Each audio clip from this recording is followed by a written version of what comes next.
denominations is that the local option was allowed for a while, and then the denominations began to enforce a progressive agenda on the rest of the denomination. So you see right now in the Episcopal Church, they don't have a local option. The denomination is now, in every diocese, it has to adopt progressive ethics on homosexuality. They have a system where the bishops have more power than we have. So it was previously the case that if the bishops didn't want to adopt that position, they didn't have to. But now they do. So, and the Episcopal Church is down to about 1,700,000 members. The UCC is down below 1 million. PCUSA is losing 90,000 members a year. So, I mean, what we're seeing is a collapse of mainline Protestantism. And a lot of that is because the denominations have adopted positions that are not really any different than the positions of the secular culture around them. And people don't need to go to church to get what they can get outside of church. So, I think probably the traditionalist plan will pass, and then it's going to be just a long, slow grind.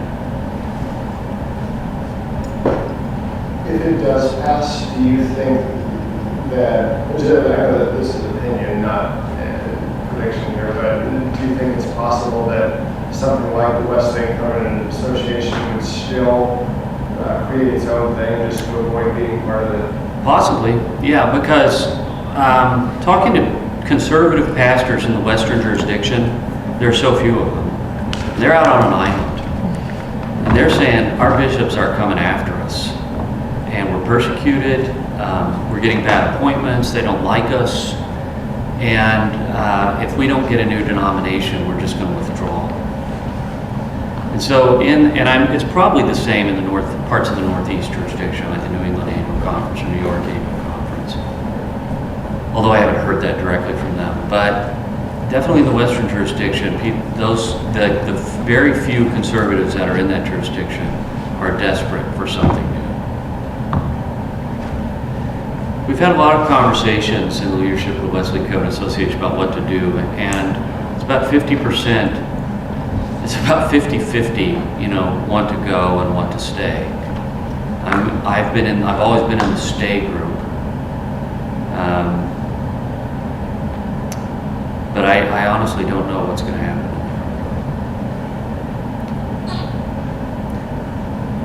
I can tell you if the one church plan passes, there will be a new denomination. For you personally, why are you in the stay group? Because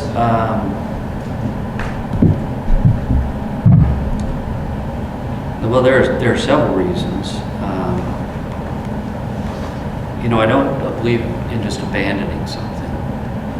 And I am an ordained elder within the United Methodist Church, and I took a vow to uphold its doctrines and disciplines. And even if there are other clergy that don't want to abide by that, I still think I have to.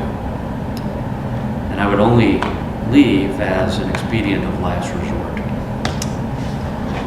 I also think that we already have a lot built into United Methodism. I mean, dissolving a denomination like this or splitting up a denomination would be a nightmare. It would be a legal, logistical nightmare. If you think about, it's not just churches deciding where they want to go, but it's, hospitals, colleges, universities, seminaries. And the funding that the denomination provides for each of these. The seminary where I work, United, we get $800,000 to $1 million a year from the denomination, and that's a significant part of our budget. So, were the denomination to split and that money to go, that would be difficult. It would be difficult for all the seminaries. Also, I think that the heritage of United Methodism is something worth preserving. which is we are a merger between the EUBs and the Methodists, and these are two really fine traditions. And that what they brought together in 1968 would certainly be lost were we to split.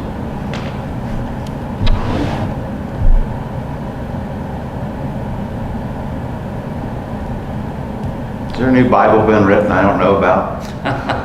Yeah, probably. No, but it's no, there hasn't been. I think that if you want a good example of what is behind kind of this moderate progressive agenda, you should read Adam Hamilton's book on the Bible, which I think is not a good book, but it's called Making Sense of the Bible. I don't think it delivers